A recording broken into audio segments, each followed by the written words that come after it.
Chers tous, c'est avec joie que nous nous retrouvons autour du texte de l'Évangile qui nous est proposé ce 26 février 2025. Ce texte est tiré de Marc chapitre 9, les versets 38 à 40. Eh bien, nous allons prendre connaissance du texte avant de le méditer et le partager. Lisons au nom de Jésus. Jean, l'un des 12, disait à Jésus: Maître, nous avons vu quelqu'un qui chassait les démons en ton nom. Nous lui avons dit de ne plus le faire parce qu'il ne nous suit pas. Ne l'en empêchez pas, répondit Jésus, car personne ne peut accomplir un miracle en mon nom et aussitôt après dire du mal de moi. Celui qui n'est pas contre nous est pour nous. Disons Amen. Le texte est court mais très riche en enseignements. C'est ce que nous allons voir. Alors, quel titre donnons-nous à ce mini-texte? Eh bien, nous allons retenir les dernières paroles de Jésus. Qui n'est pas contre nous est pour nous. Voilà le titre que nous pouvons donner à ce texte. Venons-en donc à l'exploitation du texte de Marc. Chapitre 9, versets 38 à 40. Eh bien, dans ce texte, Jésus condamne le sectarisme. Pendant que Jésus proclame la bonne nouvelle du salut et forme ses disciples, à qui il va confier son Église, il y a d'autres qui proclament l'Évangile et expulsent les démons au nom de Jésus. Voilà ce qui choque les disciples, qui ne peuvent se taire et font parvenir la nouvelle au Maître. Ce qui pour nous lecteurs paraît être un défi pour Jésus, devient pour lui une opportunité pour éclairer ses disciples. En effet, ce phénomène existe depuis la naissance de l'Église de Christ. Et aujourd'hui comme avant, certaines églises estiment détenir à elles seules la vraie doctrine chrétienne et que d'autres sont des sectaires. Pourtant, toutes parlent au nom de Jésus. Si de nouvelles églises évangélisent, c'est parce que les églises traditionnelles ne peuvent pas atteindre toutes les couches de la société. Et ces églises nouvelles apportent parfois une dynamique d'évangélisation qui éveille l'attention de certains incrédules qui deviennent plus réceptifs à la parole de Dieu et finissent par se convertir. Dès lors, comment pouvons-nous condamner ceux qui, par leur action missionnaire, permettent à un grand nombre de rencontrer Jésus pour leur salut? Cette leçon que donne le Seigneur à ses disciples est valable aux églises de toutes générations qui estiment être meilleures que d'autres pour la simple raison qu'elles ne sont pas ensemble. Quand des vies sont bénies et délivrées de la puissance du mal, on ne devrait pas s'opposer à une telle œuvre, pourvu que celle-ci soit réellement accomplie au nom de Jésus et pour la gloire de Dieu. C'est dire que la réplique de Jésus à ses disciples au verset 39 est la critique la plus vive de l'intolérance ecclésiastique.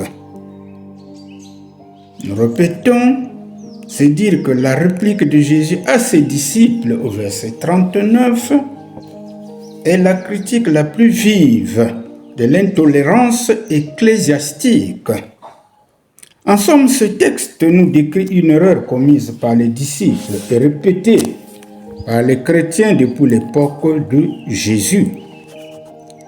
C'est cette attitude qui a engendré des divisions et controverses dans l'Église de Christ. Si une personne fait le bien au nom de Jésus, ne nous opposons pas à elle, de crainte de nous opposer à Jésus lui-même. Aussi pouvons-nous dire que tous ceux qui ne sont pas contre Jésus ont choisi son parti. Ils peuvent avoir une autre manière de le servir ou appartenir à une autre dénomination. Mais s'ils travaillent en son nom et sans détour, nous devons les accepter comme des frères et des compagnons de service. Et donc, nous devons nous respecter. Avec le temps, Jésus nous amène à comprendre, comme il l'a fait à ses disciples. Ne l'empêchez pas, car celui qui n'est pas contre nous est pour nous. C'est ce que dit le verset 40. Alors Jésus admire chez cet homme ce premier degré de foi et de zèle qui assurément l'amena plus tard à être son disciple. Nous ignorons la suite de la vie spirituelle de ce dernier. Eh bien, par ces paroles, Jésus nous montre ce qu'est l'amour qui espère tout, comme cela est dit à 1 Corinthiens 13, verset 7, et nous apprend à respecter le moindre germe de foi et de vie religieuse des chrétiens qui ne sont pas dans la même église que nous. Par ce fait, nous comprenons que l'influence de Jésus s'exerçait bien au-delà du cercle de ses disciples et de ses adhérents immédiats. Certainement, ce frère qui prêchait au nom de Jésus, qui guérissait au nom de Jésus, a dû écouter Jésus et il est allé faire sa pratique. Eh bien, à notre tour d'accepter que les autres communautés chrétiennes, autres que la nôtre, professent Christ, pourvu que cela se fasse en esprit et en vérité. Alors, une fois que nous avons essayé de faire le contour de notre mini-texte, quel enseignement pouvons-nous en tirer?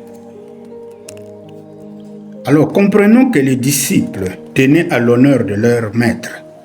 Donc, les apôtres tenaient à l'honneur de Jésus-Christ, ce qui est bien. Mais cela était en apparence, car en réalité, leur amour propre gouvernait encore leurs pensées. Et ça se passe avant la mort et la résurrection de Jésus, et surtout avant la Pentecôte, où les apôtres et les disciples de Jésus vont être beaucoup plus ouverts et même être beaucoup plus tolérants. Ayons donc à l'idée qu'à ce temps, la haine des hommes envers Jésus exposait toute personne qui osait le professer. Ainsi, si quelqu'un, comme cet homme-là, osait se déclarer pour Christ, il tenait pour les disciples qui le suivaient. Il était donc des leurs. Puissions-nous, dans ces jours mauvais, suivre le Seigneur par attachement à sa personne et à sa parole, et ne pas craindre de montrer que nous sommes pour lui. Alors donc, soyons comme cet homme qui n'a pas eu peur de prêcher Jésus. Il faut donc vraiment le féliciter et l'admirer, comme Jésus l'a fait d'ailleurs. Donc, mes bien-aimés dans le Seigneur, ce texte nous aide à être tolérants, discerner si les frères professent bien Jésus et s'il n'y a pas de détour dans leurs enseignements. Alors, le verset clé de notre texte, c'est le verset 40. Celui qui n'est pas contre Jésus est pour lui. Mes bien-aimés, voilà ce que nous avions essayé de comprendre de ce texte que nous venons de vous restituer. À vous d'approfondir la méditation partagez, likez et continuez avec nous sur cet élan de la méditation journalière. Que Dieu vous bénisse.